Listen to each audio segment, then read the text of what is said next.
우리가 함께 나눌 말씀은 열왕기상 7장 40절부터 51절까지의 말씀입니다. 오늘 말씀은 성전이 완공된 이야기, 특별히 놋 장인이었던 히람이 만든 놋 선종 기구들과 또한 솔로몬이 만들었다는 금기구들에 대한 이야기가 기록되어져 있습니다.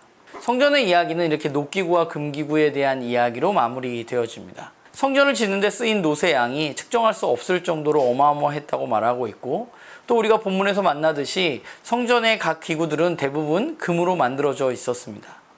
아마 금과 이렇게 많은 양은 이 성전의 영광스러움을 드러내는 것이라고 볼 수 있겠죠. 열왕기상에 있어서, 아니 이스라엘의 신앙과 이스라엘의 역사에 있어서 성전은 매우 중요한 역할을 합니다.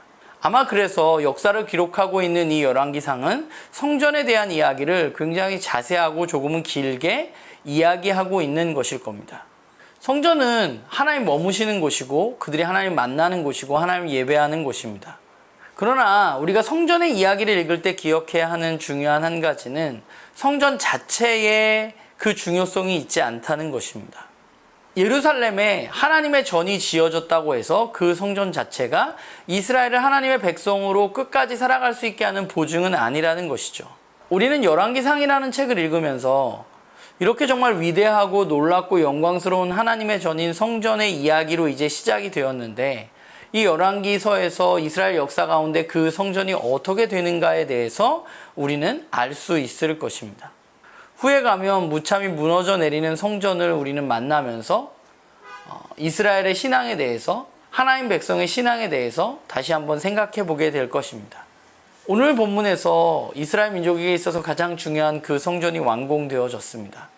문제는 그들이 이 성전에서 하나님을 어떻게 예배하고 그분의 말씀을 어떻게 듣고 순종하면서 따라서 걸어갈 거냐 하는 것이죠.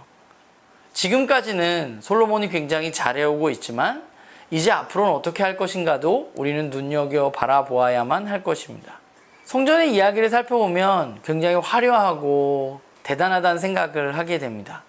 그러나 우리는 그 화려함과 대단함에 속아서는 안 되는 것 같아요.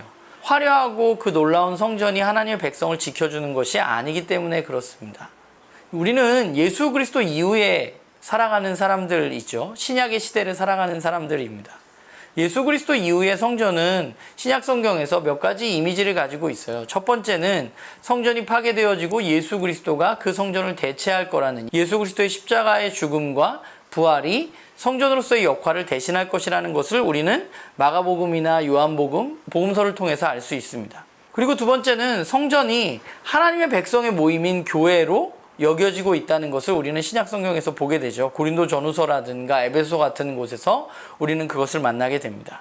그래서 이 성전 이야기를 읽으면서 성전의 이야기가 오늘 우리에게 어떻게 다가와야 할까, 무엇이 가장 중요한가라는 생각을 해보게 되는데, 성전의 이야기에 있어서 가장 중요한 것은 어쩌면 저는 순종이라는 생각을 하게 돼요. 어떻게 이스라엘 민족이 하나님 말씀에 순종해서 그 성전을 지을 것이냐, 그리고 나아가서 이 성전을 통해서 어떻게 이스라엘 민족은 하나님의 말씀에 순종하며 살아갈 것인가 하는 것이겠죠.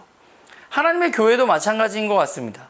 이제 성전을 대체하게 된 이 교회에서 가장 중요한 것은 무엇인가? 바로 하나님의 말씀에 순종하는 것입니다. 교회가 하나님의 전으로서 온전히 세워져 가기 위해서 우리에게 필요한 것은 하나님의 말씀에 순종하는 것입니다. 순종으로 우리의 성전이 지어져 가는 것이죠. 교회가 교회되어질 수 있는 것, 교회가 하나님 머무는 처소가 될 수 있는 것은 세상의 방법과 더 효율적인 방법으로 그렇게 되는 것이 아니라 오직 하나님의 말씀에 순종함으로써 그렇게 세워져 간다는 사실을 우리는 기억해야만 합니다. 바라기는 저와 여러분이 정말 예수 그리스도를 중심에 두고 예수 그리스도 안에서 우리가 하나님 말씀에 순종함으로 하나님이 거하실 처소로, 또한 하나님이 드러나는 공동체로 이 땅 가운데 세워져 나가는 우리 모두가 되기를 간절히 소망합니다.